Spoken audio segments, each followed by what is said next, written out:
Hey, so I got a quick one for you today. A fairly cheap, I think, little over $200 mini PC. And on this channel, we ain't doing no spreadsheets or, productivity with these mini PCs. We gaming. So that's what we're going to be taking a look at is what can this thing do, right? So we have the Geekom Mini Air 12.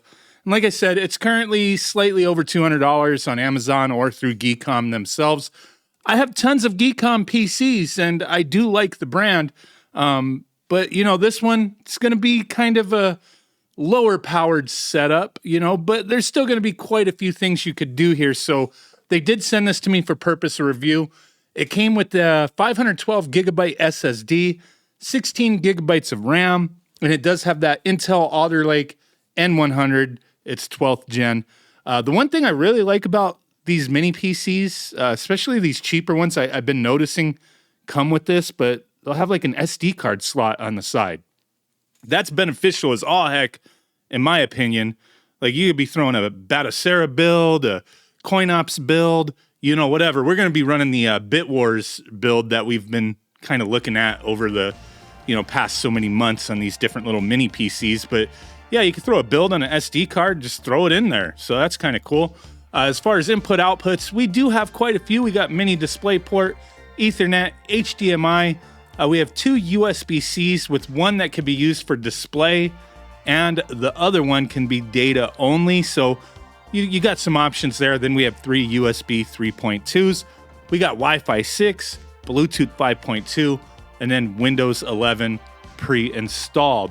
So if you care about the benchmarks with the 3D Mark, I will put the, I forget what this one is called, but I'll put it up on the screen. Very low score, but hey, it is a cheaper, lower end processor, but it will get the job done with certain things. So I wanted to test a handful of games for various, consoles, retro gaming systems, and there's definitely going to be a limit here. Now, obviously, we could play our, Super Nintendo, NES, Atari 2600, no problem.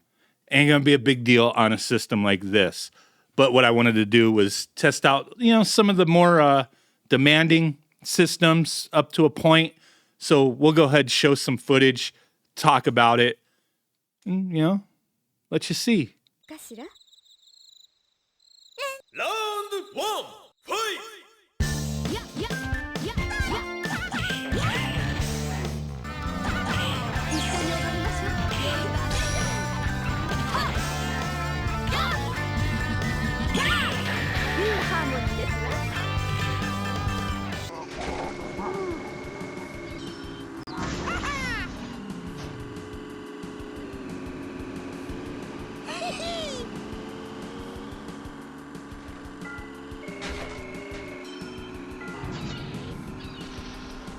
You make me laugh.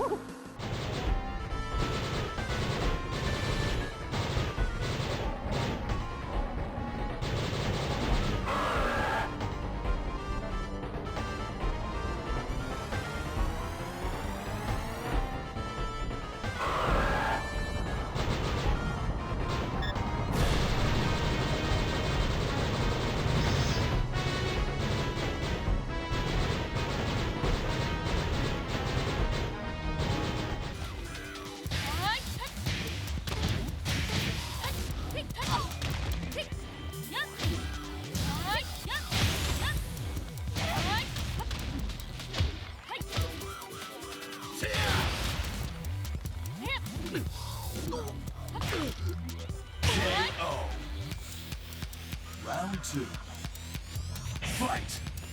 Yeah!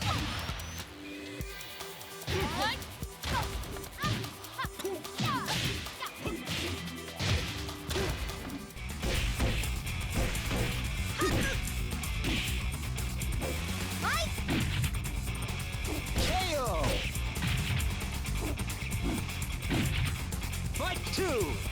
Ready? Go!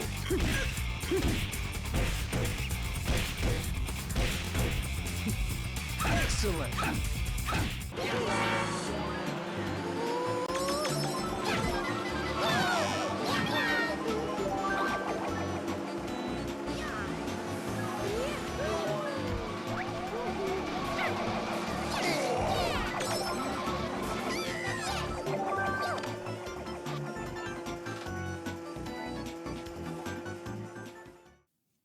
So after having run through a few different systems, Sega systems as an example, the Saturn, I was having no problems, 60 FPS, same thing with Dreamcast.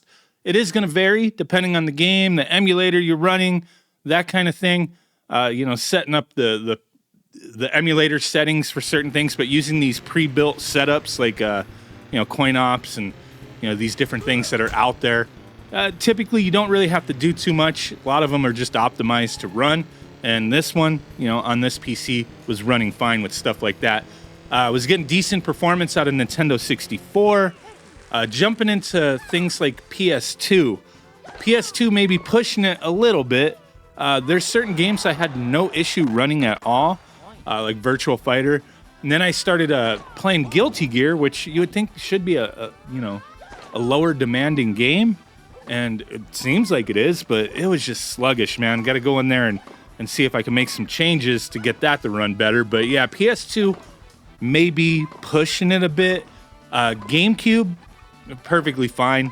Games that run at 30 FPS, 60 FPS, you're getting a smooth, buttery experience with GameCube.